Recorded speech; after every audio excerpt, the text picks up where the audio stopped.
We are recording. Let me share my screen really quickly. And present. It's getting there. There we go. Okay. Hi everybody, we're A-Team, and we chose to talk about mass communications. Where do you usually find about a great deal on clothes, or which your favorite celebrity has the new coronavirus? If you guessed the media, then you are correct. We chose mass communications to get a greater understanding on how mass media can help us analyze fake news, and find credible sources. It also helps us understand where our news comes from and the topics we hear about on these Fox News, YouTube, Instagram, and BBC News. We did our separate research on mass communications and have collected data and research from academic journals, books on mass communications, and other credible sources. Today, we will discuss 4 different theories within mass communications. First, Grace will talk about social responsibility theory. Second, I will be speaking on the media effects theory. Third, Leah will be speaking on uses and gratifications theory. Lastly, Rebecca will be talking about agenda setting theory. Grace will now be talking about social responsibility theory. Hi. Social responsibility is something that has been around for a really long time, but social responsibility theory in the media is coming into light right now. Sherbert says that the media has immense freedom, but with that immense freedom comes immense obligations. Social responsibility in the media is characterized as the fact that they need to be giving us pure content.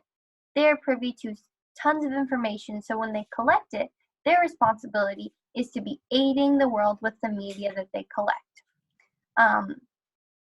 And it can also be seen in everyday functions with people. For example, picking up a piece of trash on the side of the street is a little bit of social responsibility. You want to give back to the larger community than what you take from it. It's part of what makes living in a community. Social responsibility theory in social media is super prevalent right now. Have you ever opened Instagram and seen something that says, for every share we plant a tree or something? Happens all the time. Well, they're playing off of the social responsibility theory in mass media. They're able to project a huge movement or a huge petition, and with social media, people are able to use it, and they feel as though that they want to give back to society. And what's easier than getting on your phone and sharing a picture where some billionaire plants a tree for you? Easy, right? So that's a huge factor in social responsibility, and many charities are using that, which also play into social responsibility. UCHS says that mass media and social responsibility are hand in hand, and social media using social responsibility is one of the positive outcomes of social media. We all know that they're not always positive. Larson's says that there is a major gap with teaching children about social responsibility in this day and age. Children are going to be learning about social responsibility, and then when they're older, they'll be using it in mass media, technology, and projecting things. Children need to learn early on about social responsibility and how to give back to the community, because they're the ones that are going to be shaping the future. A perfect example of teaching young adults about social responsibility while using media and communication is this right here. We're coming to you from Zoom. We would much rather be at school right now, but we're all using social responsibility to do social distancing in order to keep people healthy and safe from COVID-19. So thanks for joining us along with our work in social responsibility. Thanks for listening to me. Now Michael will be speaking on the media effects theory. What is media effects theory? Media effects includes theories that explain how the mass media influence the attitude and perception of audience members. Media effects represents one of the core ideas of communication research. That's from Newman and Gungham, 2011. The media has positive and negative effects to it. The positives would be being able to know just about anything you want to know about, say, LeBron James or another celebrity. The negatives would be, say, you're LeBron James, and the media pelts you with questions after a really good game or something like that. Another negative would be if they just follow you around the whole entire day. Next slide, please. The effects the media has on video games. Recently, research studies and media have reported on the detrimental effects on violent video games have on the social behaviors of adolescents. For example, previous studies have found that playing violent video games is positively associated with aggressive behaviors and negatively associated with pro-social behaviors. That's from you, Kim, and No.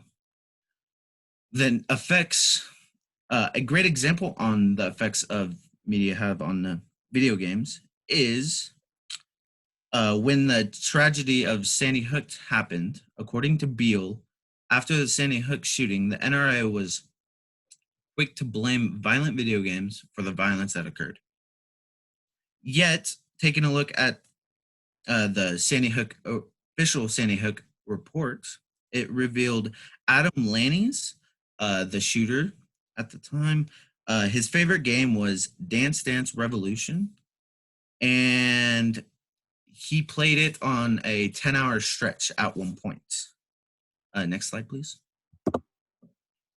What effects does social media have on students? Many students get addicted to the use of social media sites as they continue to engage in one activity or another. On social media sites, due to this increased popularity, there is growing concerns over the possible influences the use of social media could have on students' academic performances. The increased use of social media websites have become a social norm in the way of life for people from all over the world. Teenagers and young adults have especially embraced these sites as a way to connect with their peers around the globe, share information, revenant their personalities, and showcase their social lives. That's from Boyd. People need news/information for various reasons. On one hand, it can be used to socialize, and on the other hand, it can be used to make decisions and formulate opinions.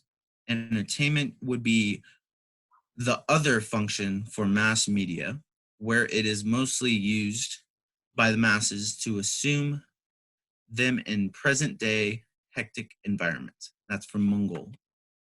I have discussed the different aspects of media effects theory, and now Leah will be speaking on the uses and gratifications theory. Thank you. Okay, so the uses and gratifications theory focuses on the individual's reasons for using mass communication. According to Elizabeth Peirce, a professor of communication at the University of Delaware, the uses and gratification theory is unique in that it proves that an individual has control over their personal media consumption habits. This means that that people are active rather than passive and purposefully choose media content to satisfy specific needs.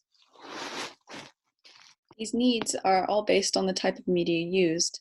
They can range from the need for entertainment, which can be found in TV shows or movies, and need for communication, which can be found in social media, talking to your friends, to the need for distraction or obtaining information about the world, which can be following the news, getting information that way. Because people seek out a particular television show over another to satisfy a particular desire, those people probably have similar needs and interests. For example, those who watch a soap opera show may seek emotional and wishful thinking satisfaction. There are 4 categories of gratification as defined by Katz, Blumler, and Gurevich. They are diversion, personal relationships, personal identity, and surveillance. One example of receiving gratification through developing personal relationships is demonstrated through a survey conducted by Rack and Bonds. The study was conducted to evaluate why people use friend networking sites such as Facebook, Instagram, or Twitter, and what uses and gratifications are fulfilled by using these sites. The results showed that of those surveyed, most spend a significant portion of their day using these sites to make new friends and locate old ones. According to Katz, Blumler, and Gurevich, there is criticism that the uses and gratifications theory is more of an approach than a theory to understanding why people use media, amongst other resources around them to satisfy a need. However, this seems to disclaim any kind of methodological value to the theory. Common criticisms are that people of different demographics will have different motivations for seeking satisfaction from the same media source, as well as gratification being more dependent on researchers' input than the subjects. In order to demonstrate that the uses and gratifications theory does indeed rely on a set of assumptions, Katz, Blumler, and Gurevich came up with a uses and gratifications model that has 5 elements that give the theory value. The first element is that the audience is conceived as goal-oriented. The second is that the audience member is active on their consumption. The third is that the media competes with other sources of need satisfaction. The fourth is that research is supplied by audience members. And the fifth is that value judgments of the cultural significance of media be suspended. I have covered uses and gratifications theory, and now Rebecca will be discussing agenda setting theory and its effects. So agenda setting theory is one of our mass communications theories. This theory states that media can affect what people think through what topics the media, from news outlets to Instagram, choose to give repeated attention to and share with the public, according to Berger. This theory is not necessarily about getting people to choose a side or about changing or creating opinions. It's purely about reinforcing what people think about through giving certain theory topics more attention as compared to others. The way this works, according to Holbrook and Hill, is the repeated exposure to these topics causes people to more easily recall these topics from their memory because they're putting a higher priority subconsciously on these topics. So on the surface, this theory sounds pretty basic, but it gets a little bit more complex. This is partially because many see agenda setting theory as a first step or square one of several other communication theories. Slide, please. So agenda setting theory can then move into priming and framing according to Scheffel and Tewksbury, and cultivation theory kind of encompasses all of these as almost an umbrella theory, according to Holbrook and Hill. So agenda setting theory starts by getting people to think about a certain topic. Then we move into priming. Priming pushes people to use situations that the media has focused on in the past as an evaluation scale of sorts for the current agenda or topics being exposed and giving a lot of attention by the media. Then we move into framing. Framing is when the media pushes people to choose a side, choose the side that they want them to choose. This is when they begin creating or changing opinions. Cultivation theory is an umbrella term, or an umbrella theory that encompasses this process. For cultivation theory states that that what we see in the media repeatedly is what we'll eventually think is real. Now, like anything, there are positive and negative effects of the agenda setting theory. That's what makes it so interesting to look at. Yes, it's interesting to see how it works, but it's important to understand how it's affecting us because many of us are daily consuming mass media with agendas. One very prevalent example of agenda is the focus many social media sites have on one specific body type for young women, according to Northup. According to Northup, women are repeatedly exposed to only one body type. Thus, when they begin thinking about body image and confidence, what is high in their memory, what's highly prioritized, is that body image that they are repeatedly seeing in social media, thus causing a rise in dissatisfaction in body image and confidence. Now, this is a negative example of agenda setting theory. There are positive examples as well, similar to what Grace was talking about with social responsibility. Many people today are using social media to set the agenda to raise awareness for good causes. Now that I've discussed agenda setting theory, what it is, how it's connected to other communication theories, and how it can positively and negatively affect us, I'm going to turn the floor back over to Leah to conclude our speech. Okay, well, today we discussed 4 different theories within mass communication and their application to mass media and personal life. Grace spoke on the social responsibility theory. Michael discussed the media effects theory. I talked about the uses and gratifications theory. And lastly, Rebecca explained the agenda setting theory. Mass media communication has many elements to it. From studying how the media sets our agenda and affects our society, to the responsibility and gratification of using sources of media, there's more value in the way we use media than many of us are aware of. Since mass media is so prevalent in our own lives, it is useful to understand not only how we interact with mass media communication, but also its role in our lives and the effects on us. We hope you have more of an understanding of mass communication and are able to relate it to aspects of your personal and cultural lives. Thank you. Okay, hold on, let me